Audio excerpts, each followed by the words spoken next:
It's been a busy last several days with severe storms, complements of an upper level low that's been kind of spinning across the central plains, and a cool front that has sagged further south this morning and actually kind of stalled along the I-10 corridor, bringing numerous showers and thunderstorms and extensive flash flooding with numerous flood warnings right along the coast, essentially from Victoria to Houston to Beaumont, all the way into Lake Charles, getting into New Orleans. We do actually have some rain showers into the Las Vegas region, and then further up to the north we also have another area of low pressure that's also spinning some elevated rain showers up there across the northeast. But so if we take a look at the overall national radar this morning, there is the setup across areas of the Nevada back into Phoenix. Yeah, cooler light conditions and some showers around, not just yesterday but actually today too. We also have more showers right along the upper level low across areas of Kansas, and then back, of course, back behind our cool front that has settled now along the coastal regions, along the I-10 corridor from Houston all the way to New Orleans, getting into the Florida Panhandle, and then the sporadic rain showers across the northeast. But there's the overall setups. We've got 4 areas of instability. First, along the northeast, the secondary piece of energy across the southeast, and then the upper level low across the plains, and then the low pressure center that's bringing all the cooler light conditions across the desert southwest and the much needed rain showers at times for those areas. So if we look at the overall setup and what's happening, we are eventually going to be building a ridge back into play as we head into Thursday. Our upper level low that's just kind of gets sitting there, it just kind of sitting there still spinning. It's still going to send spokes of energy and more diurnal heating thunder showers and thunderstorms in the heat of the afternoon, likely between 3 and 8 o'clock across areas of the south. Further to the north, we're going to see a ridge starting to build across much of the west and much of the Dakotas, getting into Minneapolis, especially as we head into the weekend. So we're going to dive deeper in the forecast, but first, a word from my sponsor. Before I dive into radar loops and jet stream patterns, there's one system I can count on to roll in strong every morning: Trade Coffee. Let's be real, coffee isn't just a drink, it's a lifeline. The bridge between half asleep and ready to chase the next squall line. And I've tried a lot of brews. But Trade's Legendary Brazil hits different. Smooth, nutty, and rich, like a calm morning before the chaos rolls in. I like it ground and ready because, let's face it, I'm up at 4 a.m. checking models, no time to grind beans, but I still want it fresh. And this smells like a high-pressure system of happiness. Trade is the #1 coffee destination in the U.S., partnering with over 50 of the country's top roasters. They've taste tested thousands of coffees, so all you have to do is take their quiz and boom, they match you with your perfect brew. You didn't love your first pick, they'll replace it for free until they get it right. The quiz was fast, easy, and honestly pretty fun. And from the first sip, you know it's roasted to order. This isn't grocery aisle coffee, it's fresh enough to forecast a good day. And get this, Trade's prices are right in line with the store brands, but the flavor is next level. Plus, you're supporting small roasters across the country. That's a win-win, even on a rainy day. Right now, Trade is exclusively offering our listeners 50% off a 1-month free trial at drinktrade.com/pal. That's drinktrade.com/pal for 50% off a 1-month trial. drinktrade.com/pal, because great coffee shouldn't just wake you up, it should blow you away.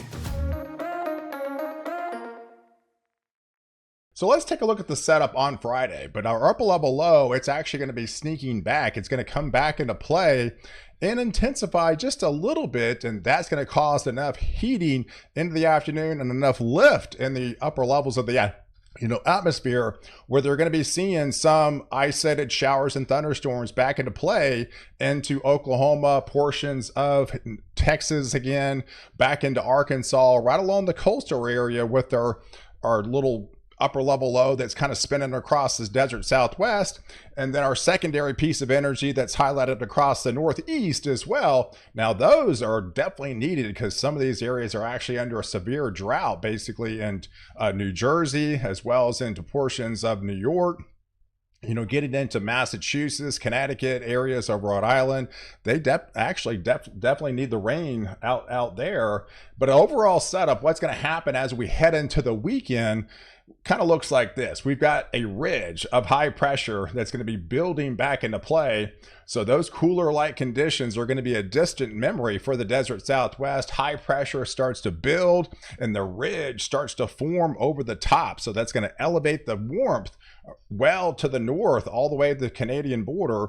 And then there's the upper level low that's just kind of still sitting there even on Saturday, drifting further south back into play again for areas of southeast Texas, Louisiana, as well as into Mississippi, getting into Alabama. But as we flip the calendar going into late Saturday heading into Sunday, here's your overall temperature anomaly. So obviously with the upper level low and the cloudier skies and the rain showers around, you're going to be under those cooler light conditions across much of the southern plains as well as into the southeast, along the east coast and into the northeast, and where the ridge is going to be starting to build back into play. Areas across the west, into the desert southwest, Nevada, Utah, getting into Colorado, but especially there in Idaho, back into Montana. Look at those temperature anomalies, over 20 degrees above average. Those temperatures are going to soar. In fact, you could be looking at record-breaking high temperatures as we hit your Saturday and Sunday time frame, and that high pressure will slowly drift for areas into Minnesota and Wisconsin going into that Sunday time frame. So for your overall Mother's Day that is coming up for this Sunday, May the 11th, it's actually going to be a fairly nice day, widespread. We're still going to be dealing with some showers and thunderstorms, complements of that little pesky low pressure center, and the cool front is going to be really along the coastal regions, still going to heat up in the atmosphere and bubble up some light to moderate rain showers, but not really any severe weather we have to be concerned about. But for much of the country, you see actually clearer skies, and that's going to be leaving for some really nice weather and pleasant light conditions coming up for your Sunday. But we are going to be seeing some record highs where that high pressure is going to be building across the southwest, and especially there into Montana, getting into the Dakotas. That is not a misprint, folks. You're going to be warmer in Bismarck, North Dakota than much of the country. You're going to be well into the 90s, and those 90-degree temperatures actually sneak into the Minneapolis region and will start to build over Wisconsin into Iowa. But yeah, everywhere else is going to be seeing pleasant, like 70-degree temperatures for a good part of the country.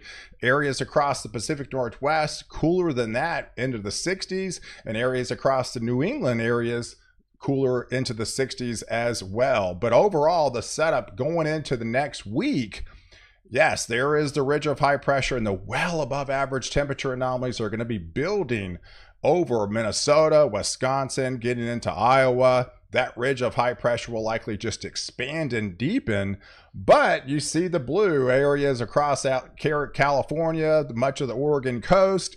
Yeah, that is another significant trough, and there's actually going to be two of them that are going to be building into next week. And you know as well as I do, looking at this map, when you got a ridge over the middle in the eastern portions and a trough out west, eventually that's going to spell trouble with severe storms coming back into play. But that likely won't be into play again until probably mid-month, going into even next weekend. So we've got a overall lull to contend with for the next 7 to possibly 10 days. So take advantage of the cooler anomalies, and with that trough coming back into play, we're going to be bringing the showers back in the areas as well across the Pacific Northwest and much of Northern California, getting into Central California, Nevada. Much of the Southwest starts to dry out, even Texas and portions of the Southern Plains.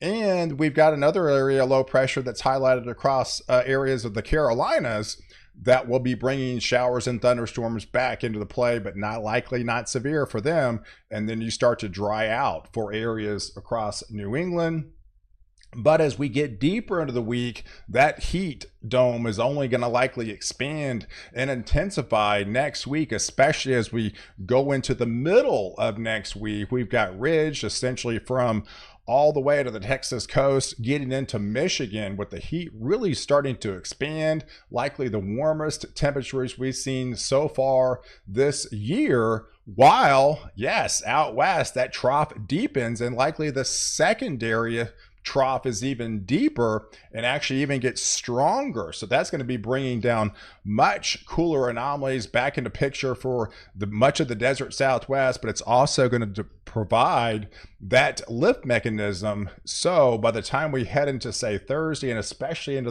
into late next weekend, we could be looking at more severe storms. So the first trough likely comes in on Tuesday of next week. That's likely not going to dig as deep and not going to be not as cool out for areas across the west, but it will be bringing the rain showers back into play.